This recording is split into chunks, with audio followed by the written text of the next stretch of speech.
ayan, so lunch break pala. So nag-stop kami, dito kami sa Lawas. Ayan, salamat na tangke pa Sir Besar Lawas. Pwede na ako mag-Muslim. Okay, so ito yung nakita ko sa ibang vlogger, yung KFC. So majority dyan pupunta para kumain. Tingnan natin dito sa market. Okay, check natin sa market. Sunod natin yung locals. Ayan sila. Hello. Can you understand English? Sikit-sikit saja. Konti only. A little. A little. Are you going to eat lunch? Yeah. Okay, local food? Yeah. Okay. We will join you. We want to try local food. Ayaw mong makan-makanan natin. Yeah, it's our first time to eat local food.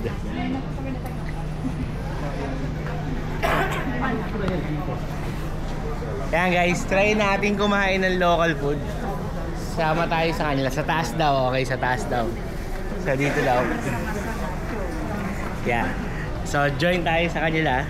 So sila yung kasama natin sa bus. So let's see kung anong meron dito. So guys, sila yung nakikipag-communicate kasi they know how to they have the same language. So yan. So andito kami ngayon sa Jeray Makan and Minuman Hidayah. Okay. So ito yung mga food nila. Hindi po chukubi ba kan? Yan. Majority kasi ng vlogger na nakita ko sa YouTube, sa KFC sila bumabagsak. Actually, mukhang yung mga kasama namin Pilipino kayo, mukhang sa KFC din sila bumagsak. So syempre, marami ng KFC sa Pilipinas, okay? So, at ang content natin is all about local, tama? So try natin itong local food nila, kung kamusta.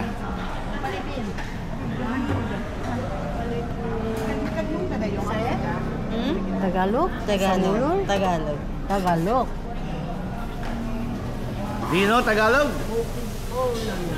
Okay.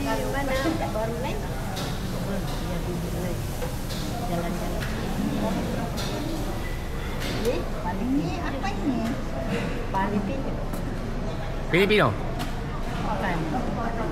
Yeah. Wife, husband. Yeah. Kaya guys, umorder na sila. Meron din dito. Tingnan nyo guys, oh. Meron din dito. So, ganyan. Ikaw mismo ang kukuha ng food. Naalala nyo sa mall na kinainan natin sa Surya Mall? Diba, ako yung pinasandok niya ng food tapos piniresyohan lang niya. Mukhang dito ganun din. Okay? So, let's see. Ayan guys, so mangyayari pala, ito yung food, ikaw yung mismo kukuha ng food, tapos bibigyan ka niya ng kanin, so lalagyan mo siya ng ulam. Ayan, ikaw na bahala, ikaw mag-decide. Ayan. Yes, so ganon. So ganon siya, okay? Hindi ko maintindihan, sorry. Pero ito meron siyang chicken, okay? Tapos may isda, may mga gulay. Hindi ko alam kung ano to. Ano kaya ito, no? Yeah, is this sambal? Sambal? Is that sambal? Sambal ikan tahay. Okay. Okay. Yan guys. So gayahin natin sila. Kuha na rin tayo ng food dito. Okay. So yan. So try natin siya. So ito yung food niya. So chicken wings na yan. Alin? So ito yung isa. Okay. Eto hindi, pero para siya malilit na hipon sa atin, no? Nagaganyan si Tito. Ayun na nga, oh. Tapos yun yung kangkong. So yan. So ito yung pinaka-food nila dito. So try natin ngayon ito. So guys, review natin yung food. Okay? So ito is gulay. Hindi ko alam kung ano to, pero gulay siya. Mababa, hindi ko nilang i-stand doon sa sasakyan. Asabas. Pero ito, so yan. Vegetable siya. Hindi ko alam kung ano. Testing natin.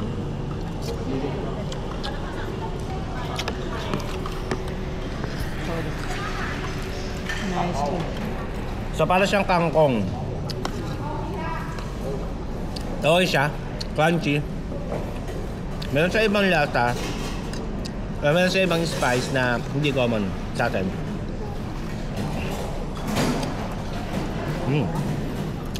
Let's try the chicken, yung sauce ng chicken. Yep. Hello. Thank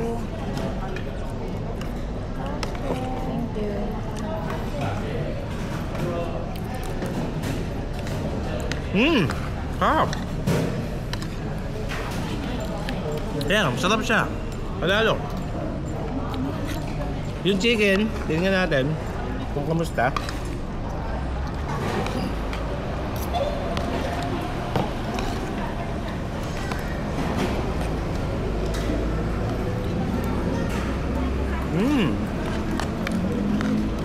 Sarap siya guys.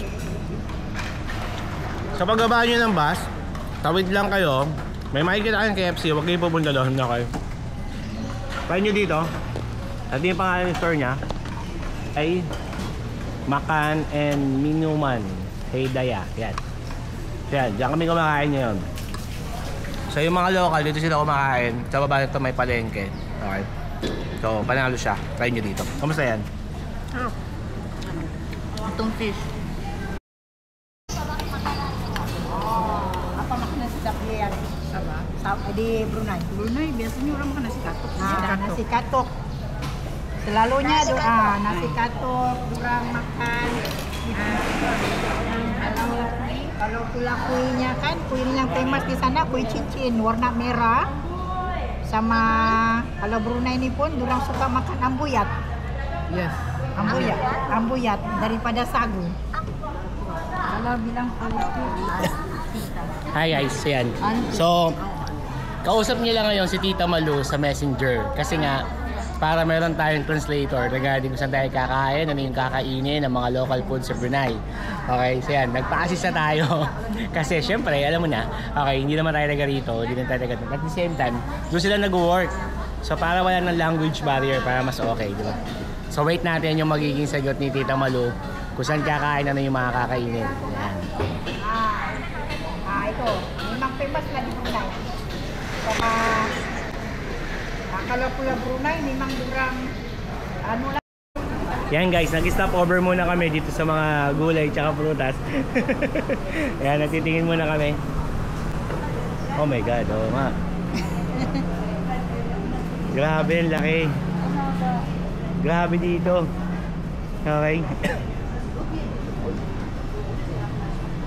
Yan, may banana. Oh, one tumpok, 3 ringgit lang. So, 30 pesos lang, isang tumpok. Grabe. Ang mura.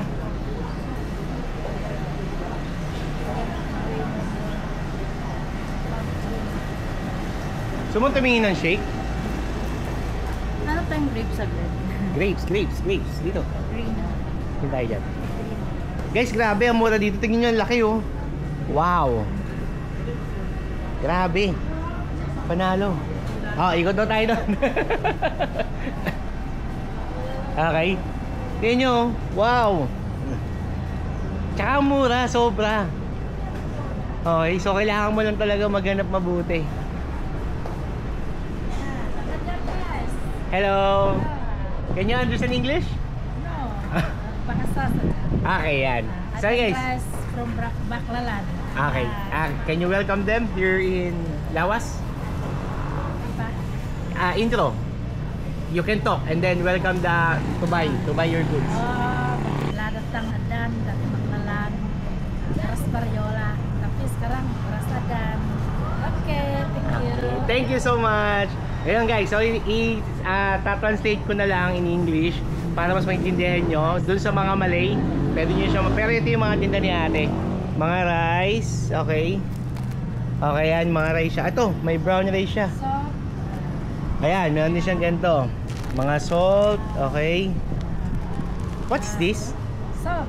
Salt also. Dalam kontainer black ano ba? Yang black cover.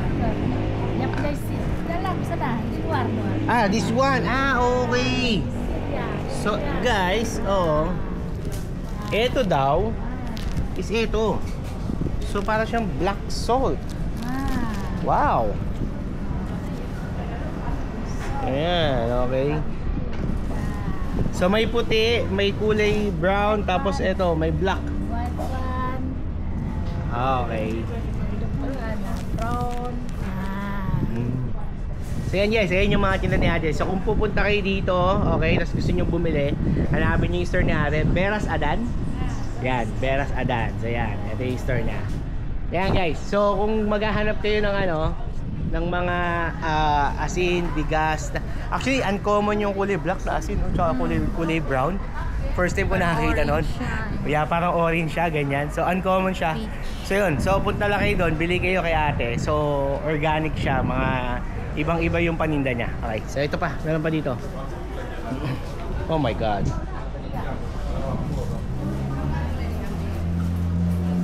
So yan, ito yung pinakakuan dito, yung time check, baka makalimutan natin. 12:50. Ito na. Nahanap mo. Ito. Check natin. Hi, how much for this? 18 ringgit. Okay, 18 ringgit daw to. Hanap ka pa na iba? Ah, so per pack is already 18. Every pack is 18? Ayan guys. So ito daw is 18 ringgit every pack. So pipili lang kami. Okay, yan. Actually marami silang tinda. Meron din silang lemon. Yes, Philippines. Kumusta ka? Oh, you know Tagalog. Only little. Ayan guys. So kung bibili kayo ng prutas, hanapin nyo si ate. Okay. Yan, hanapin nyo siya sa store niya. Ito siya. Okay guys, bibili na kami. Ito. So this is 18 ringgit. Okay. Okay, yan. Hindi ka makang-taste. Okay, may pre-taste daw siya guys. So sa gusto, okay yan. Bebe, tikman mo daw. Yeah, may pre-taste daw siya. Hindi ko alam kung ano to, pero that is 10 ringgit only. Okay. Mukhang matamis. Ito siya. Ay, ang laki. Para siyang danggit. Tapos ito, meron siyang bilis. Ito yung bilis. Okay, so yan. So yan yung mga paninda niya. Dried fish. Ano? Dried fish. Aha. Na Na may ano nga. Yan yung pinakakuan niya. Hi guys, yan. So nakababa na kami. Andito na kami sa Gadong. Yeah, Gadong Night Market. So ito pa yung mga maleta natin. Okay. So right now, wala pa kaming cash. Okay. Tingnan natin kung tatanggap sila dito ng ano, ng ringgit. Okay, so check muna natin tapos ikot-ikot tayo dito. Actually, kailangan namin ng SIM card para makabook na kami.